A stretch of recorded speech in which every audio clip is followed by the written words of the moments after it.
So வணக்கம் நண்பர்களே, this is for parson rider. So நம்ம பேர் வந்து இதில் வந்து அடிச்சாச்சு பார்சன் அப்படின்னு சொல்லிட்டு. ஸோ ரைடர் வந்து இதில் வந்து மென்ஷன் பண்ணியாச்சு பார்சன் ரைடர் அப்படின்னு சொல்லிட்டு. ஸோ இந்த வீடியோ வந்து நான் வந்து 4000 கிலோமீட்டர் கம்ப்ளீட் பண்ணதுக்கப்புறம் அந்த வீடியோ வந்து நான் மேக் பண்ணுறேன். எனக்கு வந்து இதில் ஏதாவது ப்ராப்ளம் இருக்கா இல்லையா அப்படின்னு நீங்கள் கேட்டிங்கன்னா, so many problems I have face the irregular ideas அப்படின்னு சொல்லுவாங்கள்ல, அதே மாதிரி தான். ஓகேவா? ஸோ ஆங்கிலம் தப்பாக இருந்துச்சு அப்படின்னா கவலைப்படாதீங்க. இப்போ தான் ஓரளவுக்கு வந்து ஃபாரின்காரங்களோட பேசி கம்யூனிகேட் பண்ணிகிட்ருக்கேன். ஸோ இதில் என்ன அப்படின்னு பார்த்தீங்கன்னா, ஃபர்ஸ்ட் ஆஃப் ஆல் வந்து எனக்கு ஒரே ஒரு கம்ப்ளைண்ட் வந்து ரைஸ் பண்ணேன். என்ன கம்ப்ளைண்ட் அப்படின்னு பார்த்தீங்கன்னா, இதில் பார்த்தீங்கன்னா தெரியும், இன்சுலேஷன் டேப் வந்து அடித்து வச்சுருக்காங்களா. எனக்கு இது பார்த்தோன்னே ஷாக்கிங்கு. நான் அந்த இன்சுலேஷன் டேப் வேண்டாம் அடித்து வச்சுருக்காங்க அப்படின்னு சொல்லிட்டு நான் கம்ப்ளைண்ட் பண்ணி கேட்டேன்னா, மேனுஃபேக்சர் டிஃபெக்ட் அப்படின்னு சொல்லிட்டாங்க. ஏன்னா டேய், ஒரு மோல்டிங் எஃபெக்ட் கூட வேடா கொடுக்க முடியல. இவ்வளோ ரூபா காசு போட்டு நம்ம வாங்கினாலும் இது வந்து இன்சுலேஷன் டேப் கிட்டத்தட்ட ஒரு 5 ரூபா டேப்பா, அந்த 5 ரூபா டேப் தான் அங்கே அடித்து வச்சுருக்கானுங்க. அதை விட எனக்கு வந்து என்னென்னா, அக்சசரிஸ் ஃப்ரீ அப்படின்னு சொன்னாங்களா. இந்த இருக்கா, இந்த இதுதான் இந்த ஸ்க்ராட்ச் கார்டு அப்படின்னு சொல்லுவாங்களா.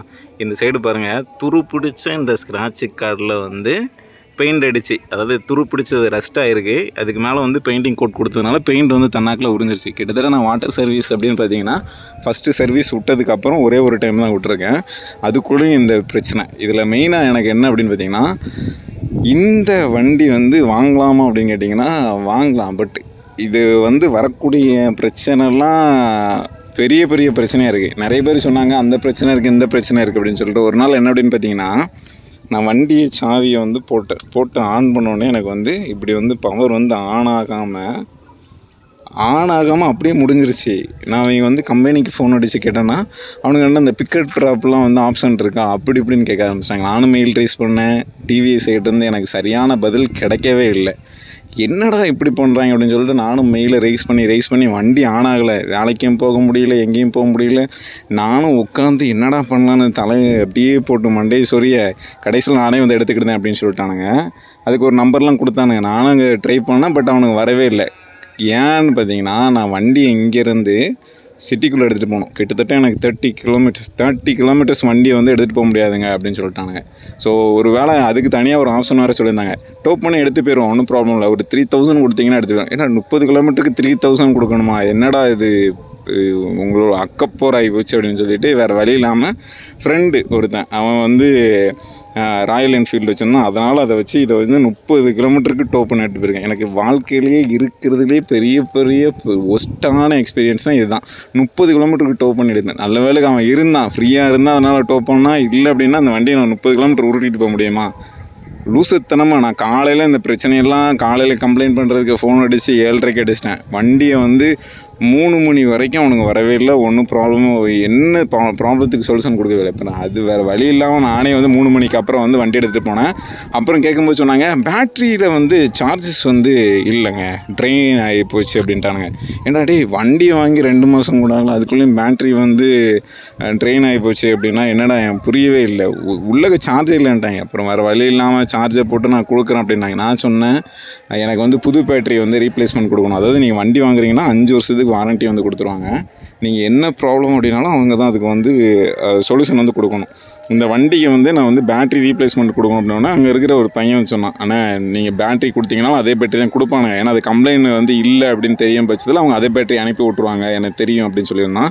ஸோ வேறு வழி இல்லை, இதுவும் இதே மாதிரி அடுத்த டைம் ப்ராப்ளம் வராது அப்படின்னு சொல்லி கேரண்டி வந்து கொடுத்தான். அதனால் வந்து நான் வந்து வண்டி எடுத்துகிட்டு வந்தேன். வந்ததுக்கப்புறம் எனக்கு ஒன்றும் ப்ராப்ளம் கிடையாது. எனக்கு என்ன, அந்த வந்து நானும் சாவி ஆன் பண்ணி ஆகவே இல்லை. வேறு வழி இல்லாமல் ஸ்டாண்டை போட்டு இந்த பேக் வீலை 2வது கியரில் போட்டுட்டு பேக் வீலை சுற்றி விட்டோன்னா வண்டி ஸ்டார்ட் ஆகிரும் அப்படின்னு சொல்லிட்டு நான் பார்த்துருக்கேன். ஆனால் அந்த வீடியோலலாம் பார்த்து நான் ட்ரை பண்ண முடியல. ஏன்னா அந்த வீடியோவில் ஃபுல்லத்துலேயும் வந்து இந்த சார்ஜ் இருக்குது பார்த்திங்களா, சார்ஜ் கம்ப்ளைண்ட் கிடையாது. இந்த இது வந்து ஆனாக இருக்கும், அதில் தான் அது வந்து ஒர்க் அவுட் ஆகும். அப்போ தான் யோசித்தேன், இதுக்கு வந்து பெரிய பிரச்சனை என்னென்னா, அப்படி ஆன் ஆகாமல் இருந்தது அப்படின்னா இந்த சைடு ஒரு கிக்கர் மட்டும் இருந்ததுன்னா வண்டியை நான் கிக்கு அடித்து எடுத்துகிட்டு போயிருந்துருப்பேன். கிக்கர் இல்லாமல் இந்த வண்டி வாங்கினதுனால எவ்வளோ பெரிய பிரச்சனை அப்படிங்கிறது நமக்கு அப்படி தான். BS6 பொறுத்த வரைக்கும் இப்போ பாதி வண்டியில் வந்து கிக்கர் இல்லாமல் வருது. நீங்கள் இந்த வண்டி எடுக்கும்போது வந்து கிக்கர் இல்லாமல் வருது. இதுக்கு என்ன சொல்யூஷன் தெரியல. பட் நான் வந்து யூடியூப்பில் சர்ச் பண்ணி பார்க்கும்போது நிறைய இடத்துல வந்து என்ன அப்படின்னு பார்த்தீங்கன்னா, இன்ஜின் இருக்குது பார்த்தீங்களா, இந்த இன்ஜினை வந்து பிரித்து அவங்க தனியாக செல்ஃபாக ஒரு கிக்கர் வந்து கொடுக்குறாங்க.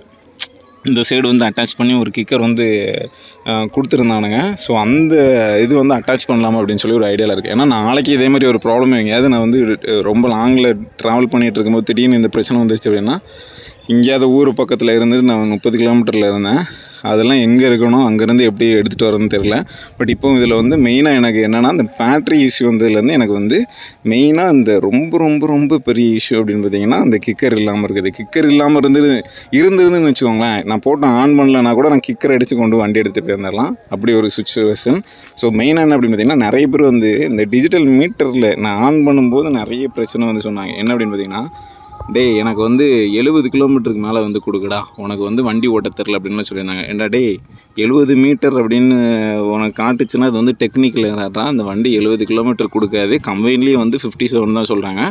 நீ கிளர்ச்சை பிடிக்காமல் ஓட்டுனீங்க அப்படின்னா உங்களுக்கு வந்து எக்ஸ்ட்ரா ஒரு 5 கிலோமீட்டர்ஸ் அபோவ் வந்து கொடுக்கலாம். கிட்டத்தட்ட வந்து 62 கிட்ட கொடுக்கலாம். இந்த இருக்கு பாருங்க, மணி வந்து நான் 6:18 வந்து நான் வந்து எடுத்துகிட்டு இருக்கேன். இது என்னென்னு பார்த்தீங்களா, இது வந்து ஓட்டு போட்டேன். நீங்கள் உங்களுடைய தலைய கடமையை பண்ணீங்களா அப்படின்னு சொல்லி கீழே கமெண்ட் பண்ணுங்கள். இது நான் ட்ரிப் மீட்டர் போட்டுருக்கேன். கிட்டத்தட்ட 4013 கிலோமீட்டர்ஸ் கம்ப்ளீட் பண்ணியிருக்கேன். 4000 கிலோமீட்டர் கம்ப்ளீட் பண்ணிட்டேன். இன்னும் ஒரு 1000 கிலோமீட்டரில் வந்து நான் வந்து செகண்ட் சர்வீஸ் ஓடணும். இந்த செகண்ட் சர்வீஸ் பற்றி நான் உங்களுக்கு பின்னாடி அப்டேட் வந்து பண்ணுறேன். ஓகேவா? இப்போ அடுத்து பார்த்தீங்க அப்படின்னா ட்ரிப் ஏ கட்டுறதா, ட்ரிப் பி நான் அது வந்து தனி செட்டு கொடுத்துருங்க. இப்போ இருக்கிற அந்த 3 ஃபியூயல் பாயிண்ட்டுக்கு 2 லிட்டர் 6 லிட்டருக்கு வந்து இதில் வந்து இவ்வளோ கிலோமீட்டர் கொடுக்கும் அப்படின்னு சொல்லி போட்டிருக்கேன். 36 கிட்டத்தட்ட இதில் வந்து ரேஞ்ச் வந்து அப்பப்போ உங்களுக்கு மாறும். இந்த கொடுக்கும் ஆவரேஜ் வந்து 62. இதில் நிறைய பேருக்கு வந்து 75, 80 எவ்வளோ கொடுக்குன்னு சொல்லியிருந்தாங்க. டே அவெல்லாம் கொடுக்காதுடா தம்பிலாம், உங்களுக்கு வந்து கிலோமீட்டர் அப்படிங்கிறது பார்த்திங்கன்னா அதிகபட்சமாக 60 தான். அதுக்கு மேலே 62லாம் போடுறது வந்து உங்களுடைய ஆவரேஜ் மைலேஜ் தான் கொடுக்கும். நான் இதை ஆஃப் பண்ணிக்கிறேன். இதில் வந்து நான் 4000 கிலோமீட்டரில் நான் ஒன்று சொன்னேன் அப்படின்னு சொன்னேன் பார்த்தீங்களா, அது என்ன அப்படின்னு பார்த்தீங்கன்னா, நான் வந்து ஊடையில் எனக்கு வந்து டிஜிட்டல் மீட்டரில் வந்து சின்ன எரர் வந்து இருந்துச்சு. நான் கீர் போடும்போது எனக்கு வந்து அதில் வந்து தப்பாக காட்டுச்சு. அதுக்கு வந்து கொண்டு போய் கொடுக்கும்போதும் சரி, வாட்டர் வாஷ் வந்து பண்ணணும் அப்படின்னு சொல்லி கொண்டு போய் விடும்போதும் வந்து என்ன சொல்லிட்டாங்க அப்படின்னு பார்த்தீங்கன்னா, வாங்க உங்களுக்கு செகண்ட் சர்வீஸ் வந்து அவைலபிள் தானே, நான் வந்து பண்ணி கொடுக்குறேன் அப்படின்னு சொன்னாங்க. எனக்கு வேணாம். நான் கிலோமீட்டரே பார்த்தீங்கன்னா கிட்டத்தட்ட வந்து 2700 கிலோமீட்டரும் சம்திங் அவ்வளோதான் ஓட்டியிருந்தேன். ஆமாம் 700 கிலோமீட்டரோ 3200 கிலோமீட்டர், இந்த ரெண்டில் ஏதோ ஒரு ஆப்ஷனில் வந்து நான் கொண்டு போய் விட்டுருந்தேன். அப்போது எனக்கு 5000 கிலோமீட்டர் ஒரு ஆப்ஷன் என்ன அப்படின்னு பார்த்தீங்கன்னா 6 மாதம் ஆயிருக்கணும். இல்லை அப்படின்னா 5000 கிலோமீட்டர் கிராஸ் பண்ணியிருக்கோம். அப்போ தான் உங்களுக்கு வந்து ஃப்ரீயாக வந்து செகண்ட் சர்வீஸ் பண்ணி கொடுப்போம். இல்லைனா அதுக்கு முன்னாடி வந்து பண்ண முடியாது அப்படின்ட்டாங்க. ஏன் அப்படின்னு பார்த்தீங்கன்னா, நான் போனது வந்து இந்த ஆயில் மாற்றணும். ஏன்னா ஆயில் பொறுத்த வரைக்கும் 3000 கிலோமீட்டருக்கு ஒரு டைம் மாற்றுறதை விட 2500 கிலோமீட்டருக்கு மாற்றுறது வந்து பெஸ்ட் அப்படின்னாங்க. அதுக்கு தான் போயிருந்தேன். அப்போது தான் வந்து உங்களுக்கு சர்வீஸும் நான் சேர்த்து பண்ணிடுது அப்படின்னாங்க. எனக்கு வேணாம், எனக்கு 5000 கிலோமீட்டர் வரும்போது நானே கொண்டு வந்து விடுறேன். அதுக்கு முன்னாடி எனக்கு வந்து மாற்றுங்க அப்படின்னா இப்படி ஒரு ஆப்ஷன் இல்லை அப்படின்னாங்க. நான் தான் சொன்னேன், ஆயில் மாற்றாமல் இப்படி நான் வந்து வண்டி ஓட்ட அப்படின்னு கேட்கும்போது, ஆயில் மாற்றாமல் நீங்கள் வந்து வண்டி ஓட்டலாம், ஒன்றும் ப்ராப்ளம் இல்லை அப்படின்னாங்க. இது என்ன சர்வீஸ் சென்டரில் வந்து இப்படி ஒரு டுபாக்கூர்லாம் இருக்காங்க அப்படின்னு சொல்லி அப்போ தான் எனக்கு வந்து ஒரு இது தோணுச்சு. என்னடா இவனுங்களை வச்சுட்டு என்ன பண்ண அப்படின்னு சொல்லி அப்புறம் ரன்னிங்னு ஒரு போட்டு ஆயிலை ஃபில் பண்ணி தந்தானுங்க. ஆயில் ரேட்டு வேறு இன்க்ரீஸ் பண்ணிட்டானுங்க. கிட்டத்தட்ட 100 ரூபா கிட்ட இன்க்ரீஸ் பண்ணிட்டாங்க. ஏன்னா வந்து ஆயிலெலாம் ரேட்டு கூடிருச்சு அப்படின்னாங்க. என்னடே க்ரூட் ஆயிலுடைய ரேட்லாம் வந்து, அதாவது கச்சா எண்ணெய் விலைலாம் குறைஞ்சிட்றான். அது தெரியாமல் இவனுங்க வந்து இந்த மேட்டரை போட்டு நம்மக்கிட்ட கதை அடக்கிட்டு இருக்காங்க. சரி ஓகே விடுங்க. எனக்கு இருக்கிறதுலே ஒஸ்டான எக்ஸ்பீரியன்ஸ் அப்படின்னு பார்த்தீங்கன்னா இதுதான். ஸோ இதில் வந்து என்ன அப்படின்னு பார்த்தீங்கன்னா, நீங்கள் வந்து 5000 கிலோமீட்டருக்கு முன்னாடி செகண்ட் சர்வீஸ் விட்டிங்கன்னு வச்சுக்கோங்க, அடுத்தடுத்து சர்வீஸ் 3 சர்வீஸ் 5000 கிலோமீட்டருக்கு உள்ளே முடிச்சிருவாங்க. நான் சர்வீஸ் விடும்போது ஒரே ஒருத்தர் வந்திருந்தார். அவர்கிட்ட கேட்கும்போது அவர் என்ன சொன்னார் அப்படின்னு பார்த்தீங்கன்னா, நான் 1000 கிலோமீட்டருக்கு ஒரு டைம் இன்ஜின் ஆயில் மாற்றுறேன் அப்படின்னாரு. நிறைய விழிப்புணர்வு கிடையாது. இப்போவும் நான் சொல்கிறேன், நிறைய பேருக்கு வந்து வண்டி எப்படி ஹேண்டில் பண்ணணும் அப்படிங்கிறது முதற்கொண்டும் தெரியல. இதை விட மெயினானது என்ன பார்த்திங்கன்னா, அந்த ஷோரூமில் வந்து இந்த பேர்லாம் போட்டு வந்து சீட் கவர் வந்து கொடுத்தாங்க. இந்த ஆக்சசரிஸில் இன்க்ளூட் பண்ணுறாங்க. மெயினாக நீங்கள் வண்டி எடுக்க போகிறீங்க அப்படின்னா ஆக்சசரிஸில் வந்து அவங்களுடைய சிம்பிளோ அவங்களுடைய லோகோ போடாமல் கொடுத்தாங்க அப்படின்னா நீங்கள் வந்து ஃப்ரீயாக தான் வாங்கணும். அவங்க வந்து நீங்கள் காசு கொடுத்து வாங்குறீங்கன்னா அந்த பொருள் அவங்களுடைய லோகோ வந்து இருக்கக்கூடாது. எந்த இடத்துல அவங்களுடைய விளம்பரம் வந்து படுத்தக்கூடாது. அப்படி படுத்துறதாங்கன்னா அது வந்து ஃப்ரீயாக தான் கொடுக்கணும். இது நான் அவங்கள்ட்ட சண்டை போட்டு தான் வாங்கினேன். ஸோ இதில் என்ன அப்படின்னு பார்த்தீங்கன்னா, சீட்டுக்கு ஒரு செம்ம ஒஸ்ட்டு. காக்கா லைட்டாக வாய வச்சதுக்கே அந்த ஓட்டை விழுந்து போச்சு. கீழே உள்ளக்க சீட் இருக்குது, இது சீட் கவர் வந்து கிளஞ்சிருக்கு, அவ்வளோதான். ஓவரால் பார்த்திங்க அப்படின்னா, அந்த சர்வீஸ் விடும்போது மட்டும் நான் அப்பப்போ அப்டேட் பண்ணுறேன். உங்களுக்கு முன்னாடியே சர்வீஸ் நான் பண்ணி கொடுக்கேன் அப்படின்னு சொல்லுவாங்க. நீங்கள் தயவுசெய்து பண்ணாதீங்க. எந்த கிலோமீட்டரில் கொடுக்கணுமோ அந்த கிலோமீட்டரில் நீங்கள் கொடுக்கணும். உங்களுக்கு வந்து நீங்கள் வாங்குகிற இடத்துல வந்து அவனுங்க அப்படி அப்டேட் பண்ணி அடுத்தடுத்த சர்வீஸ்க்கு ஆட்டையை போடுறதுக்கு பிளான் பண்ணுவாங்க. மெயினாக அப்படின்னு பார்த்திங்கன்னா, இந்த செயின் இருக்குது பார்த்திங்களா, வர ரொம்ப ரஸ்ட் ஆகிட்டே போகுது. இங்கே பாருங்கள், நான் வந்து லூப்ரிகண்ட் எதுவுமே போடாமல் வச்சுருக்கேன். ஏன் அப்படின்னு பார்த்தீங்கன்னா இதில் வந்து சவுண்டு வரல, அதனால் நான் போடலை. இதுக்கு மேலே செகண்ட் சர்வீஸ் வந்து கொஞ்சம் 1000 கிலோமீட்டர் தானே, ஸோ அதனால் வந்து நம்ம வந்து பொறுமையாக விடும் அப்படின்னு வந்து விட்டுருக்கேன். ஏன்னா லூப்ரிகண்ட் நான் முன்னாடியே போட்டேன்னு வச்சுக்கோங்களேன், 1000 கிலோமீட்டருக்கு அப்புறம் அவங்க போடுவாங்க. இது 1000 கிலோமீட்டருக்கு தாங்கும். ஏன்னா எனக்கு வந்து செயின் வந்து சவுண்டு எதுவுமே கொடுக்கல. மற்றபடி வந்து எனக்கு வந்து எந்த இஷ்யூ வந்து இதில் இல்லை. மோஸ்ட்டாக என்ன பார்த்தீங்கன்னா மேஜர் ப்ராப்ளம், அது சின்ன சின்ன பிரச்சனை அப்படிங்கிறது வந்து நம்ம சொல்லலாம், ஒன்றும் ப்ராப்ளமே கிடையாது. ஆனால் மெயினான பிரச்சனை இந்த பேட்ரி ஆன் ஆகலைன்னா என்ன பண்ணுவாங்க ஏது பண்ணுவாங்கங்கிறது கூட தெரியாது. இதை கொஞ்சம் அவங்க ஃபோக்கஸ் பண்ணலாம். மெயினாக கிக்கர் வைக்கிறதுக்கு வந்து பிளான் பண்ணோம். இப்போ அடுத்த வாரம் எடிஷனில் வந்து கிக்கர் வைக்கிற மாதிரி ஒரு பிளான் வந்து இருக்குது அப்படின்னு நினைக்கிறேன். ஏன்னா அப்படி தான் வந்து போட்டிருந்தாங்க. நிறைய பேர் வந்து அவங்களே வந்து இன்ஸ்டால்லாம் பண்ணியிருந்தானுங்க.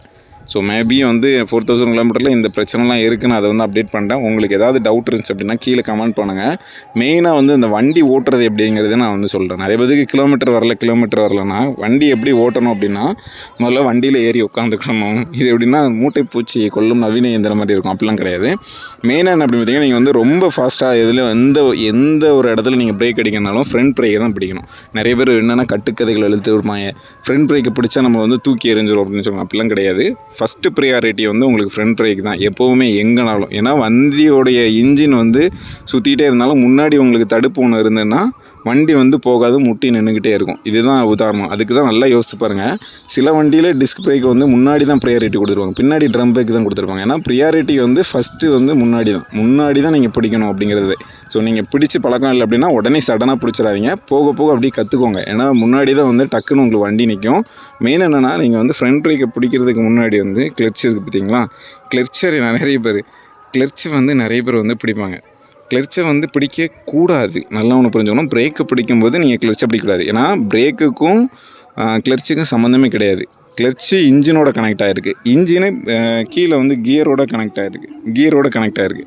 நீங்கள் கியரை டவுன் பண்ணால் மட்டும்தான் நீங்கள் வந்து கிளட்சை பிடிக்கணும். அது வரைக்கும் வந்து நீங்கள் வந்து கிளட்சை பிடிக்கக்கூடாது. நீங்கள் வந்து இப்போ நீங்கள் போயிட்டே இருக்கீங்க, அவ்வளோ தூரத்தில் பிரேக் இருக்குது, அவ்வளோ தூரத்துக்கு ஸ்பீட் பிரேக்கர் இருக்குது. நீங்கள் இங்கேருந்து வண்டியில் போகும்போது வந்து நீங்கள் பிரேக்கை பிடிச்சி பக்கத்தில் போனோன்னே அந்த இடத்துல நீங்கள் நியூட்ரு பண்ணணும், இல்லைனா கீரை குறைக்கணும். அப்படின்னா நீங்கள் கிளட்சை அப்போ தான் பிடிக்கணும். பிரேக்கை பிடிச்சிட்டு அப்புறம் பக்கத்தில் போய் நீங்கள் கீரை குறைக்கிற டைமில் மட்டும்தான் கிளட்சை பிடிச்சி கீரை வந்து குறைக்கணும். இதுதான் வந்து பேசிக். இப்படி நீங்கள் பிடிச்சிங்கனாலே உங்களுக்கு கிலோமீட்டர் வந்து எக்ஸ்ட்ரா வந்து கொடுக்கும். ஸோ இந்த அப்டேட் வந்து உங்களுக்கு வந்து எப்படி இருந்துச்சு அப்படிங்கிறத வந்து கமெண்ட் வந்து பண்ணுங்கள், ஓகேவா? ஸோ ஓரளவுக்கு இந்த ஐடியா வந்து உங்களுக்கு பெஸ்ட்டாக வந்து கிலோமீட்டர் இன்க்ரீஸ் பண்ணி கொடுக்கும். நான் வந்து வண்டி வாங்கும்போது 52 தான் கொடுத்தது, 55 கொடுத்தது, அப்புறம் 57 கொடுத்துச்சு. இப்போ 62 கிட்ட கொடுக்கும்போது நான் 16 சொல்லும்போதே ஷோரூமில் ஆச்சரியப்பட்டானுங்க. ஏன்னா இந்த ஷோரூமில் வாங்குகிற எனக்கு மட்டும்தான் 60 கொடுக்கு அப்படின்னு சொல்லியிருந்தாங்க. இப்போ இந்த 2 கிலோமீட்டர் கொடுத்தது பார்த்தோம்னு வச்சுக்கோங்களேன், அவனுங்களுக்கு வயிறு எரிய ஆரம்பிச்சிடும். அதனால் ஏதாவது நோண்டி வச்சுருவானுங்க. ஸோ அதனால் வந்து நம்மளுடைய பெர்ஃபார்மன்ஸ் தான் இருக்குது, நம்மளுடைய ஓட்டுற அந்த திறமை இருக்குல்ல, அதை வச்சு தான் கிலோமீட்டர் அப்படிங்கிறது இருக்குது. பட் வண்டியை பொறுத்த வரைக்கும் செம பக்கம் வரைக்கும். இப்போவும் நான் சொல்கிறேன், நான் பவர் மூடில் போட்டு டக்குன்னு அப்பப்போ ஒரு 90 வரைக்கும் ஏற்றினாலும் எனக்கு கிலோமீட்டர் இதுதான் கொடுக்கும். உங்களுக்கு ஏதாவது டவுட் இருந்துச்சுன்னா கீழே வந்து கமெண்ட் போடுங்க. உங்களுக்கு மீதி அப்டேட்டை நான் இன்னொரு வீடியோவில் வந்து செப்பரேட்டாக வந்து போடுறேன், ஓகேவா? ஸோ நன்றி, வணக்கம், டாடா பை. இது பார்சன் ரைடர். சப்ஸ்கிரைப் பண்ணிக்கோங்க. நன்றி.